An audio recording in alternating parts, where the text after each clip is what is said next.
Welcome.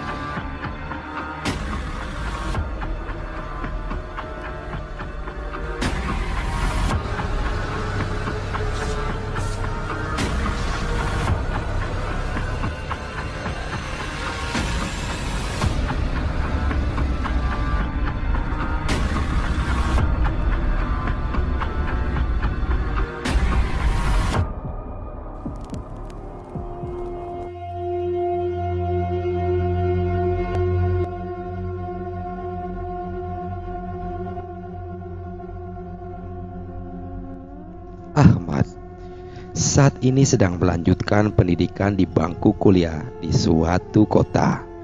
Dan pada hari ini, di mana ketika Ahmad sedang melakukan ujian akhir di kampusnya bersama dengan sahabat kecilnya, yaitu Cecil. Ketika ujiannya telah usai, Cecil pun menghampiri Ahmad. Mat, nanti liburan ada rencana mau kemana? Tanya Cecil. Gak tahu nih, aku gak ada rencana, paling ya di rumah aja, jawab Ahmad sambil mengemas barangnya. Ahmad yang meninggalkan Cecil di ruangan itu seketika mendapatkan sebuah telepon dari ibunya. Nak, ujiannya apa udah selesai? Tanya ibu Ahmad. Udah kok bu, ini lagi mau pulang. Ada apa emangnya bu? Ya udah nak, kamu pulang aja dulu. Nanti kalau sudah sampai rumah ibu kasih tahu. Setelah mendapatkan telepon dari ibunya, Ahmad pun bergegas untuk pulang ke rumahnya. Sesampainya di rumah, Ahmad langsung menghampiri ibunya. Ada apa bu? Tanya Ahmad. Ini Mat, kamu besok pergi ke rumah kakek ya, bersih-bersih di sana. Dan kalau bisa ajak temanmu biar kamu gak sendirian di sana. Emangnya kenapa bu? Rumah itu kan udah tua, buat apa dibersihin? Lagian kalau dibersihin gak ada yang nempatin ini. Rumah itu kan sudah lama tidak dibersihin, nanti malah rumah itu dianggap angker. Alah ibu, ngapain masih percaya sama hal-hal gituan? Ini kan zamannya udah beda, sontak Ahmad dengan menaikkan nada suaranya. Ya udah sana kamu bersihin, biar rumah itu keurus. Iya deh bu, besok Ahmad kesana sama temen. Sambil merasa kesal, Ahmad langsung menuju kamarnya dan langsung menelpon Cecil. Cil, besok kamu sibuk nggak? Enggak Mat, ada apa emangnya? Besok bantuin aku ya bersih-bersih di rumah kakekku. Iya Mat, besok jemput aku ya. Setelah mengabari Cecil untuk membantu membersihkan rumah kakeknya, Ahmad pun bermain HP sambil berbaring di kasurnya. Dia menemukan sebuah informasi yang dimana isinya itu mengenai rumah angker. Di dalam artikel itu, Ahmad membaca bahwa ketika rumah sudah lama tidak ditempati dan dibersihkan, maka rumah tersebut akan menjadi tempat berkumpulnya para makhluk halus. Halah, masih aja percaya sama hal kayak gituan. Hei, makhluk halus itu kan gak ada di sini. Mereka udah beda alam, cuatnya sambil membaca artikel itu. Ahmad pun mematikan HP-nya dan langsung tidur. Keesokan harinya, pada saat matahari mulai terbit, Ahmad bangun dari tempat tidurnya untuk bersiap-siap pergi ke tempat kakeknya. Selang beberapa lama, ketika ia sudah selesai bersiap-siap, Ahmad pun langsung mengabari Cecil kalau ia akan segera menjemputnya dan menyuruh Cecil untuk bersiap-siap juga. Cil, udah siap belum? Ini lagi dandan, Mat. Ya udah, aku jemput sekarang ya. Ahmad langsung keluar dari dalam rumahnya dan menaiki motor menuju rumah Cecil yang jaraknya tidak begitu jauh dari rumahnya. Sesampainya di rumah Cecil, Ahmad menunggu sambil membayangkan bahwa rumah kakeknya itu penuh dengan makhluk halus dan mengganggu mereka ketika membersihkan rumah tersebut karena melihat artikel yang ia baca kemarin.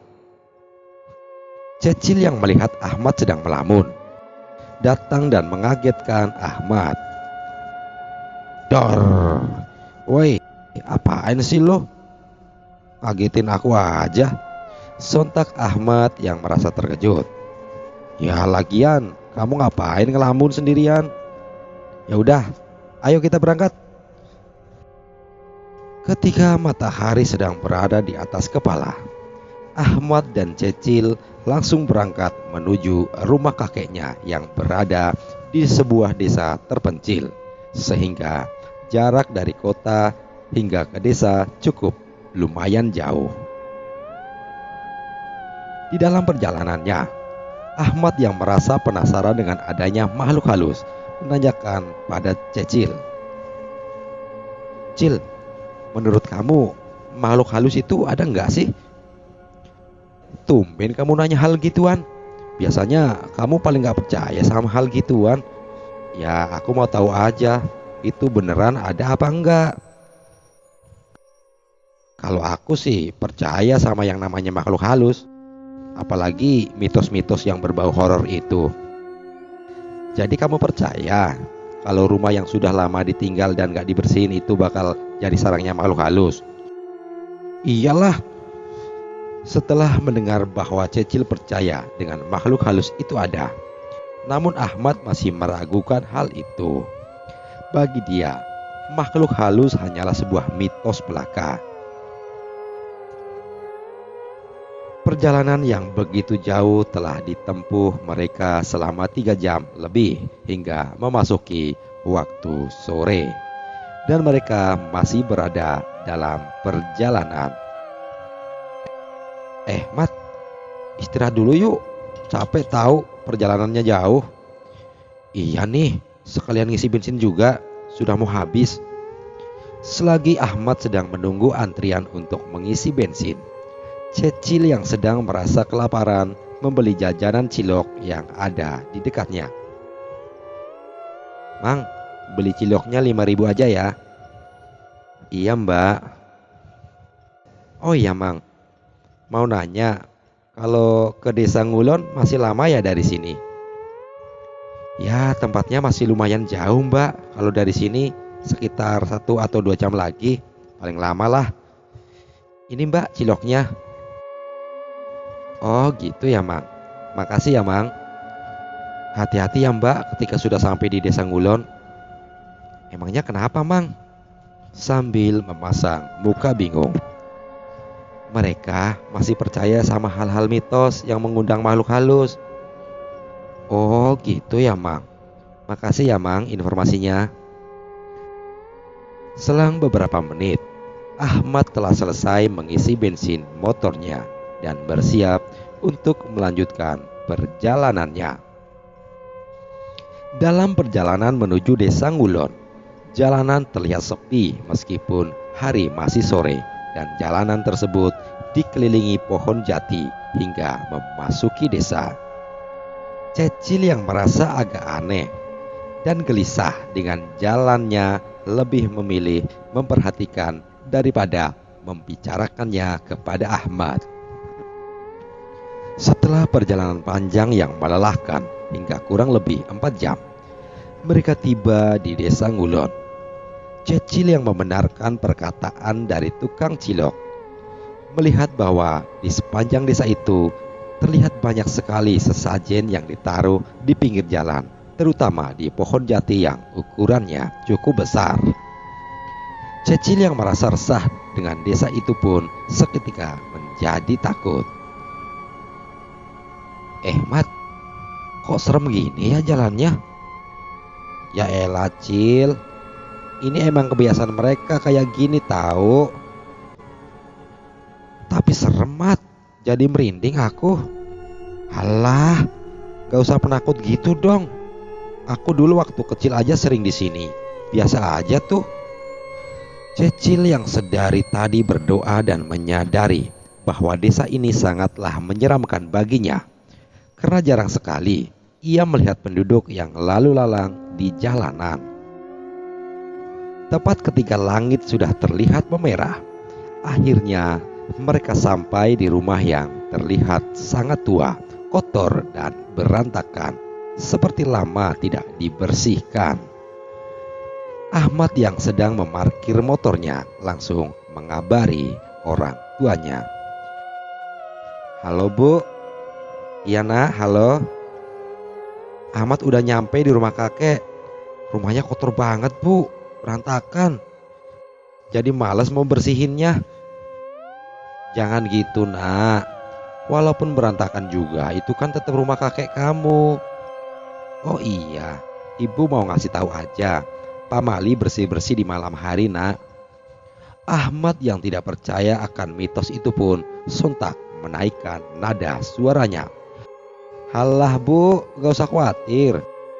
Gak bakalan ada hal seperti itu. Ya udah nak, ibu kan cuma ngasih tahu aja. Hati-hati ya.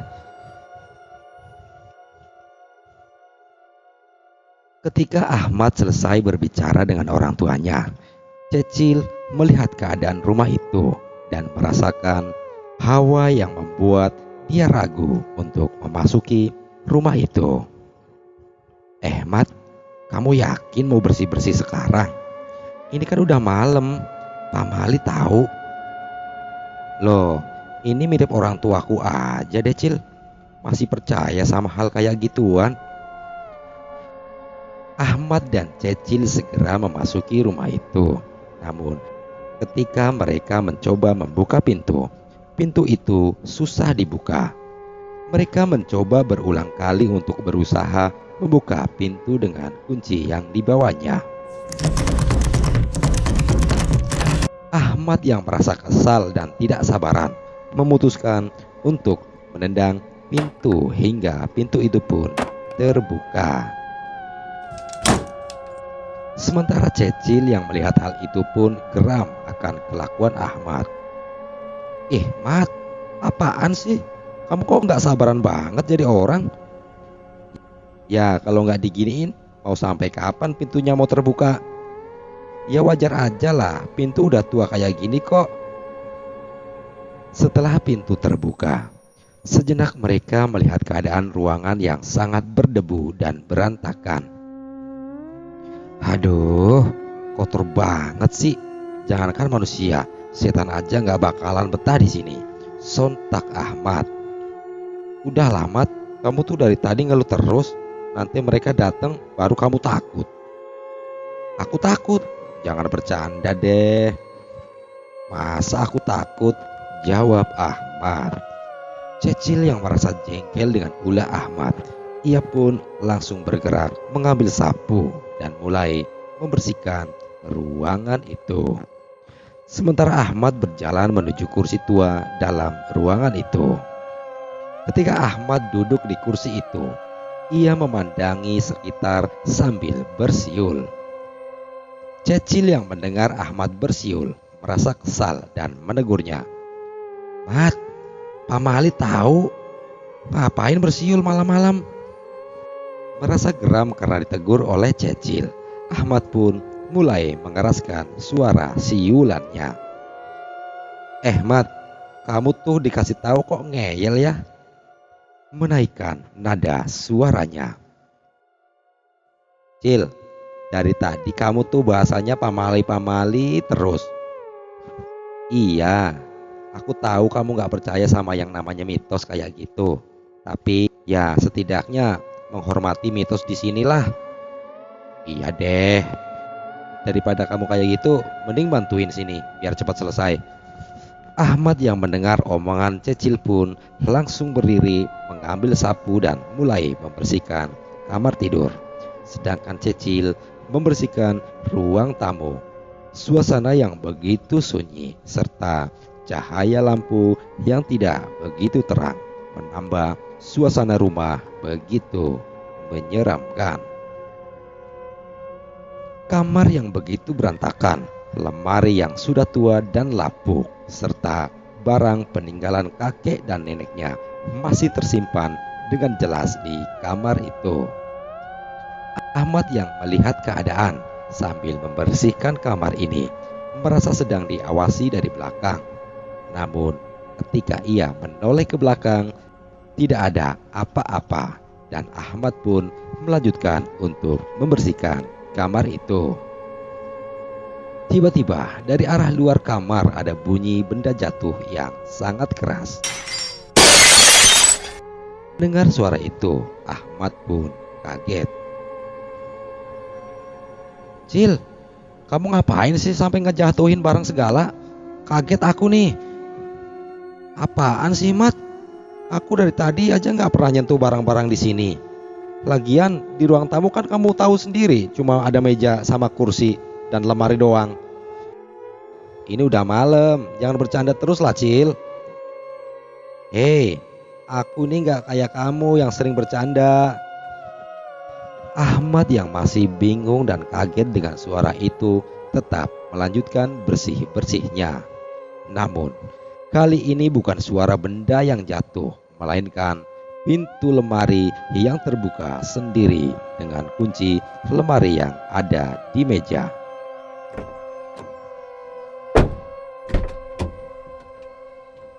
Ahmad yang melihat pintu lemari terbuka sendiri merasa bingung dan menghampiri lemari itu.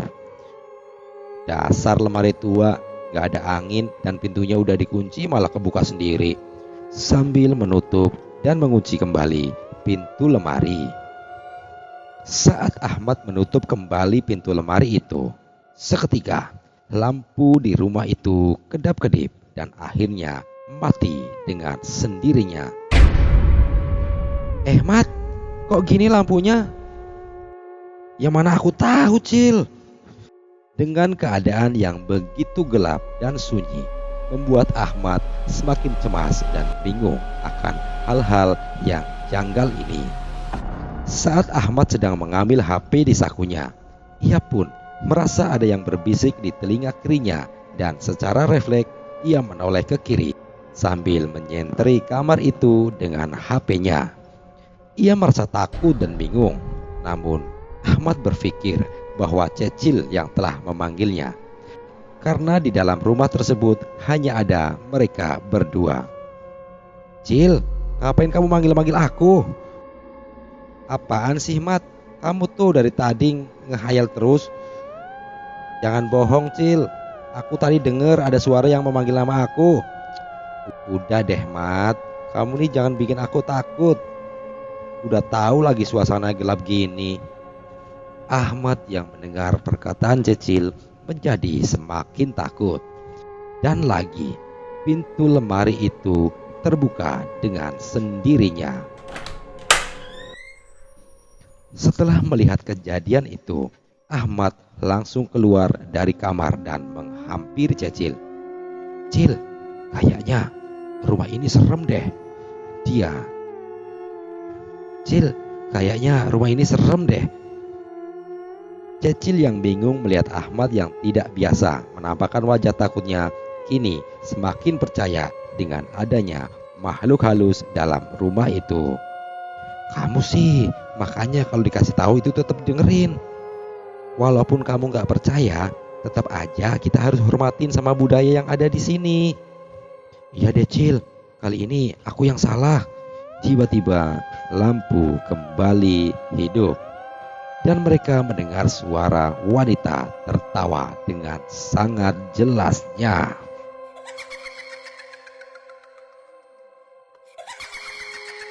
Meja dan kursi bergerak sendiri, benda-benda berjatuhan dan pintu rumah yang terbuka dengan sendirinya. Mereka yang sudah ketakutan langsung menuju pintu keluar, namun pintu itu tertutup dengan sendirinya. "Tolong, Tolong kami, ucap Ahmad sambil menggedor-gedor pintu.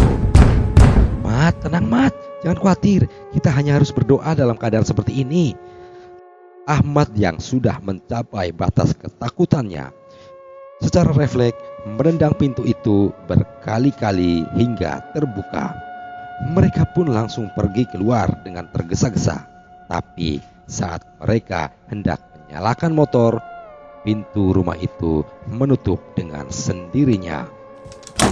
Ahmad yang langsung menancap gasnya pun langsung pergi meninggalkan rumah itu.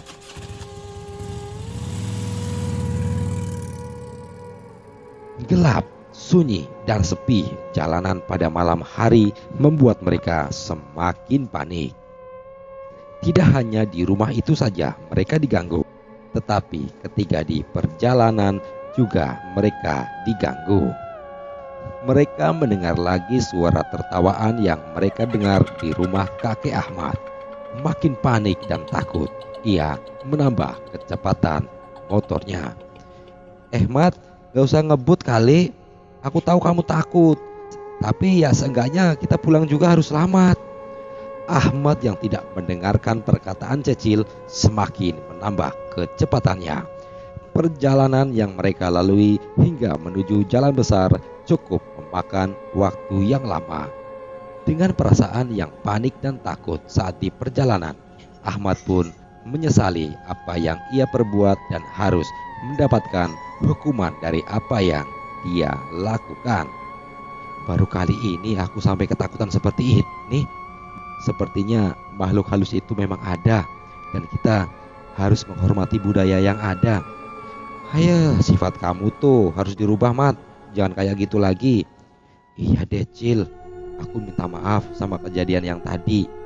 Setelah perjalanan panjang di desa Ngulon yang membuat mereka panik dan takut, akhirnya mereka sampai pada jalan besar yang ramai akan kendaraan lalu lalang, dan mereka pun pulang ke rumah masing-masing.